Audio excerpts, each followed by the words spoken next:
sisimulan na natin. Uunahin natin ang lace.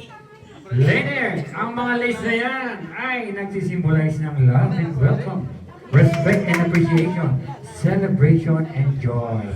In many cultures, many places. Oh, wow. Alright, sige. Yan na. Yan na, 10 years na yan. Baka hindi nyo pa kami sa listed. Yan.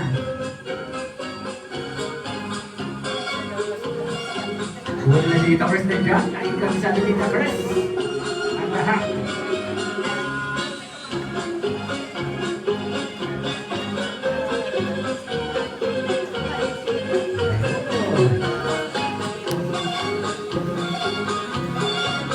Ang ating mga lace ang maglalagay ng lace si Tita Camarito, of course. Si Tita Matilde, si Tita Joy, Tita Angelina, Tita Atila, and of course, si Tita Mayo, and Tita Annie, ang lace girl.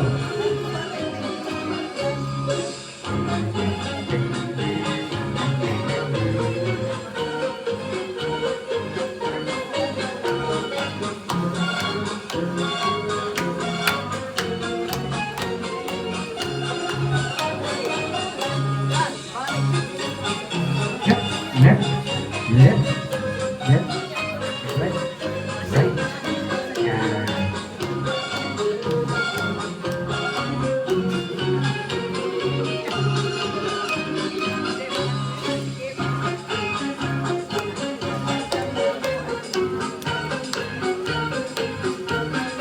Saya-saya naman. Sasayawan talaga sila.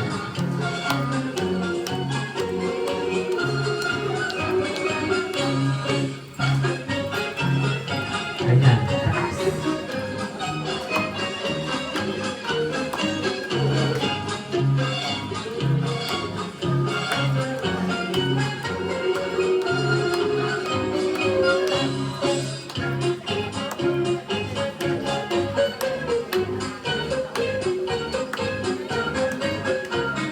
Sige na.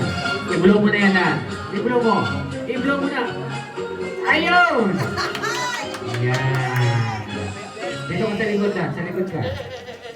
Okay, legs muna tita. Tama? Yorong-yorong mo yung upuan yung makakadaan. Alright, so birthday celebrant. Who is the birthday celebrant? Okay, kita. Tita Nelly. Tita Nelly. You first. Yan. Sa harap tita. Opo. Sige tita. Sunod-sunod na po kayo. Yung pera itagin muna kay Briggs. Hawakan mo. Yan. Sige yung mga lalagay nyo ng lace. Lagay nyo na.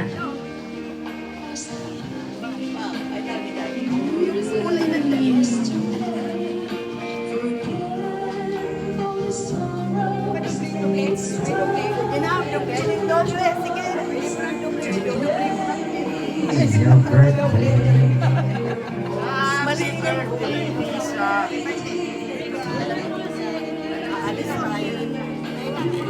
Move.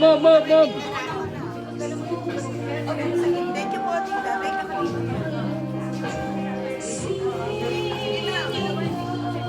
Okay, crown. Sumunod ng crown. Ang crown ay symbolizes ng honor and dignity.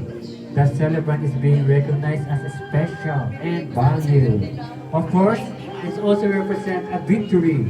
Another year lived is a triumph and over challenges.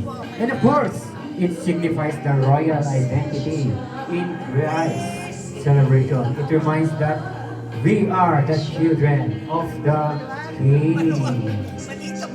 Yan, sabi nga sa James 1,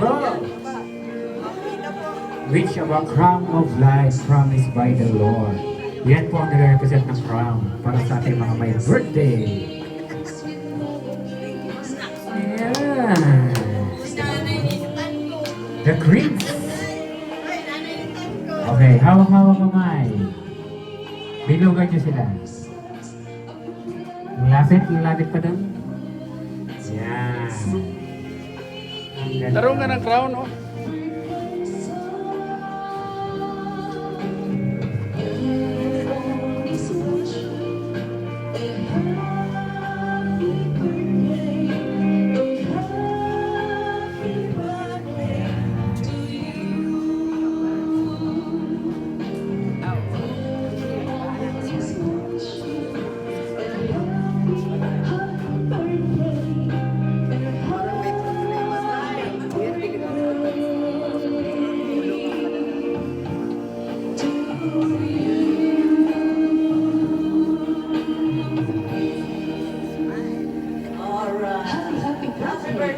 happy birthday!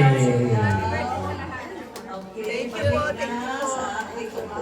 Opo, maupo nga po muna ang ating mga lace at mga crown ladies. Maraming salamat sa inyong participation.